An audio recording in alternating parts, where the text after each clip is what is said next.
Hello friends, কেমন আছেন সবাই? আশা করি সবাই ভালো আছেন। তো বন্ধুগণ, চলে এসেছি রোজের মতন আবার একটি নেক্সট ভিডিওটিতে, আবার একটি নেক্সট টপিক নিয়ে।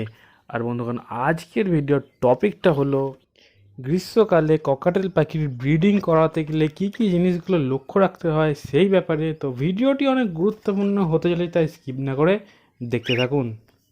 তো বন্ধুগণ, আমার কাছে মোট 4 পেয়ার ককাটেল পাখি আছে। তার মধ্যে শুধুমাত্র আমি 1 পেয়ারের কাছ থেকে ব্রিড নিচ্ছি। বাকি যে 3 পেয়ার তাদেরকে আমি এখন থামিয়ে দিয়েছি। এখন ককাটেল পাখির ব্রিডিং করার আদর্শ সময়, কিন্তু তা সত্ত্বেও আমি ব্রিডিং থামিয়ে দিয়েছি। তার একমাত্র কারণ আপনারা সকলেই জানেন, এখন দেশের কি হাল।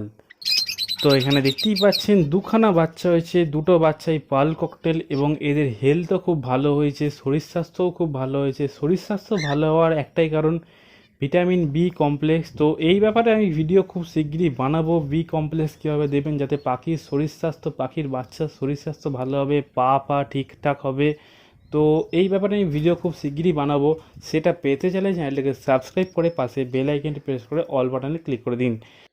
তো চলুন এবার আসল টপিকের দিকে যাওয়া যাক। তো বন্ধুগণ, গ্রীষ্মকালে সূর্যের তাপমাত্রা অনেক বেশি হলেও হাওয়াটাও কিন্তু খুব ভালো পরিমাণে দিয়ে থাকে। তো এই হাওয়াটাকে পাখির খাঁচার মধ্যে আপনাকে ব্যবহার করতে হবে, পাখির হাঁড়ির মধ্যে আপনাকে ব্যবহার করতে হবে। তো আপনি এবার ভাবছেন, খাঁচার আশপাশ খুলে দিলে খাঁচার ভেতর তো হাওয়া যাবে, কিন্তু হাঁড়ির ভেতরে কীভাবে হাওয়াটা নিয়ে যাব? তো বন্ধুগণ, হাঁড়ির মাথায় যে চাপা থাকে সেটা গ্রীষ্মকালে অবশ্যই খুলে রাখতে হবে, যাতে পাখির যে মুখ, যেখান দিয়ে পাখি ঢোকে সেখান দিয়ে হাওয়াটা যায় এবং উপর দিয়ে পাস হয়। হাওয়া শুধু ঢোকার জায়গা রাখলে হবে না, হাওয়াটাকে বেরোনোর জায়গাও রাখতে হবে, তারপরেই হাওয়াটা কিন্তু যাবে। তো খাঁচাটা এমনভাবে রাখবেন যেন খাঁচায় যেন সূর্যের তাপ বেশি না যায় এবং হাওয়া যাতায়াত করে, আশপাশ যেন ফাঁকা থাকে, বিশেষ করে উত্তর দক্ষিণ দিক এবং পূর্ব দিক যেন ফাঁকা থাকে। নেক্সট হচ্ছে বন্ধুগণ জলটা চেষ্টা করবেন দুপুরবেলা পাল্টে দেওয়ার, কারণ দুপুরবেলা দেখবেন জলটা বেশ গরম হয়ে যায়। তো ওই গরম জলটা ফেলে দিয়ে নতুন ঠান্ডা জল দিলে একটু ভালো হয়। অর্থাৎ দিনে 2বার জল দেবেন, সকালবেলা একবার জল দেবেন এবং দুপুরবেলা একবার জলটা পাল্টে দেবেন, তাহলে অনেকটা ভালো হয়। এছাড়াও পাখির বাচ্চাটা একটু বড় হয়ে যাওয়ার পর তাতে আপনি অল্প পরিমাণে ওআরএস দিতে পারেন, যেই দিন খুব গরম আছে। তবে রোজ দেবেন না, সপ্তাহে 2 থেকে 3বার আপনি দিতেই পারেন। এছাড়াও আপনি মাঝে মাঝে দুপুরবেলা পাখির গায়ে হালকা ঠান্ডা জল ছেটাতে পারেন। তবে মনে রাখবেন, পাখির চোখে, নাকে, মুখে যেন না যায়, শুধু গায়ে যেন যায় এবং খুবই অল্প পরিমাণে হয় সেটা, এটা একটু খেয়াল রাখবেন। আর ডেইলি নয়, সপ্তাহে 1 থেকে 2বার।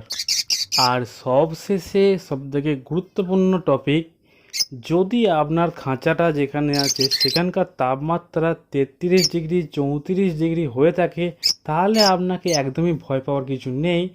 কারণ এই যে তাপমাত্রা, এই তাপমাত্রাতেই পাখি তার ডিমে তা দিয়ে থাকে। এর থেকে তাপমাত্রা বেশি হয়ে গেলে, অর্থাৎ 36 37 এইরকম যদি তাপমাত্রা হয়ে থাকে, তাহলেও ভয় পাওয়ার কিছু নেই। কারণ আমি আপনাদেরকে যেই টিপসগুলো বলে দিয়েছি সেগুলো ফলো করলে আপনার পাখির কিচ্ছু হবে না, কোনো রকম হিট স্ট্রোক হবে না। তো আশা করছি ভিডিওটি আপনাদের ভালো লেগেছে। যদি ভালো লেগে থাকে তো অবশ্যই ভিডিওটিকে লাইক করুন, কিছু জানতে হলে কমেন্ট করুন, আর যাদের বন্ধুদের পাখি আছে তাদের ভিডিওটিকে শেয়ার করুন। আর ইচ্ছা হলে চ্যানেলটিকে সাবস্ক্রাইব করে পাশে বেল আইকনটি প্রেস করে অল বাটনে ক্লিক করে দিন। আর আমাকে ইনস্টাগ্রামে ফলো করতে পারেন। তো আজ এই পর্যন্তই, ধন্যবাদ।